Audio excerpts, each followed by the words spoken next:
What's up, y'all? It's your boy Nate Almighty, aka the Global Dark Skin Ambassador, with another Rikers Island story.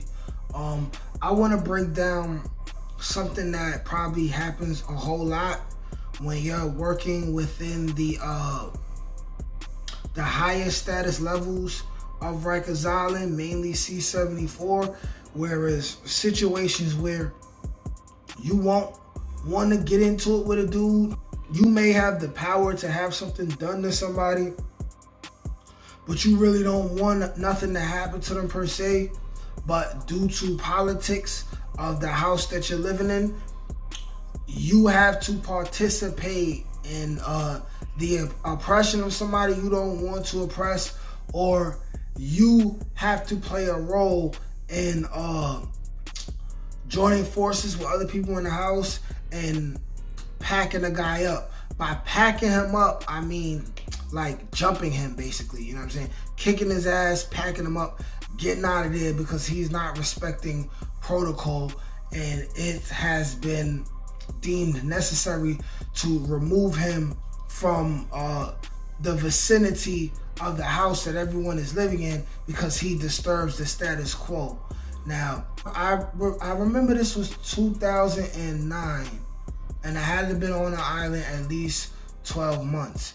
Now, this guy was somebody who I wasn't familiar with outside of jail, but I met the dude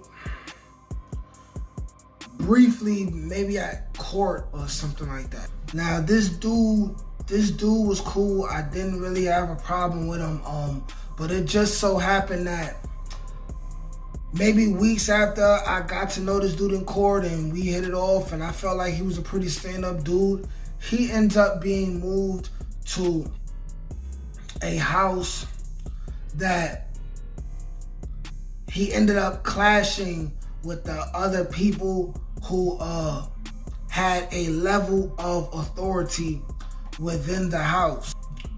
And I basically had to participate in spanking him out the crib, even though I didn't want to. The reason being was that I already was starting to not extort people anymore. For those of you who haven't watched too many of my earlier videos, I spoke about how my either second or third time going to the box, I read the autobiography of Malcolm X, and then after that, I decided to stop oppressing people on the island. For the most part, I still had to play a certain role at times to reach a certain status quo. You know what I'm saying? Just to keep all the extra predators off my back as well. You know what I'm saying? But at that point, I really wasn't participating in extortion of anyone anymore. And this current house that I was in, the leaders of that house, they felt like, hey, we know you've been here for a while. We know you say that you're not doing this, that, and the third no more. But if you're going to continue to claim the right to be able to do what you want to do, you got to participate in the bullshit with us. So at that current point where that was going on, this guy who I was talking about earlier, he's brand new to the house and they're trying to make him with it. They're trying to make him with the program. You know what I'm saying? He's definitely resisting and he's getting on the nerves of the two people who run the house.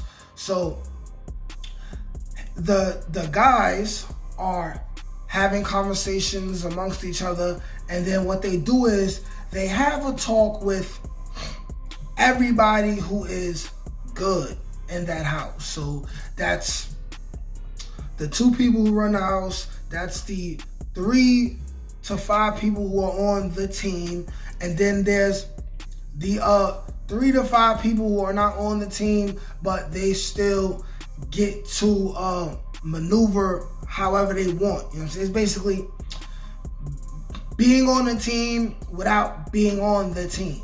And I happen to be in that third group, the latter group, which was my most comfortable position. You know what I'm saying? They told me that I basically had a choice. They said that the new guy seems to want to be cool with me. They feel like I'm kind of causing a liability because I'm choosing to not participate in the dumb shit no more. And then I have a new guy coming in who's cool with me, but he's being a disturbance. So they're questioning if I'm the reason why he's being a disturbance. So being that I already seen dudes be put in similar positions, I already knew where this was going. This was basically a situation that's basically like the mafia would do, which is we're gonna need you to assert yourself and take care of this guy, or we're gonna take care of both of y'all.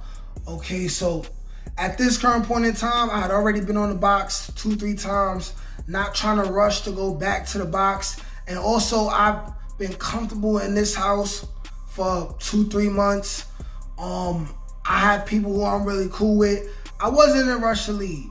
So I basically agreed to be the person to initiate the spanking of this guy. And what I was to do was to prove to the guys that I'm down for the cause by basically popping off the bottle first and allowing the guys to follow up. They said I didn't have to do much. All I had to do was pop it off, follow up, and then that would be the end of the situation. They're gonna follow up, the dude was gonna get spanked, and he was basically gonna get put out of there. So now the time comes to where we realize that the CO is gonna walk down the tier at a certain time, and it will then be our time to pack him up and get him out of there. So what makes me feel bad is that I definitely did what I didn't want to do, but I felt like it was necessary. I had to pick a lesser of the two evils, in my opinion. It was kind of like a catch-22. It was like, bro, you cool, but I don't really know you. I know these guys more. I'm on Rikers Island, C-74. I gotta be who I gotta be, unfortunately. So what I did, we waited for the CO to go down the corridor, and we all gave each other the look, gave each other the look, gave each other the look. I took a deep breath. I accepted that however this is gonna go is how it's gonna go, because this action that I'm going to take, it has to be taken. So what I did was I walked up to the dude, I grabbed him by his shoulder, and I basically punched him 3 times. Bing, bing, bing. And then I backed up. The guys rushed him, started spanking him. I remember the guy looking at me in my face, you know what I'm saying, basically with a wide look. It wasn't much he could do after the guys jumped on his ass, you know what I'm saying. I didn't do the most to him, but I initiated it.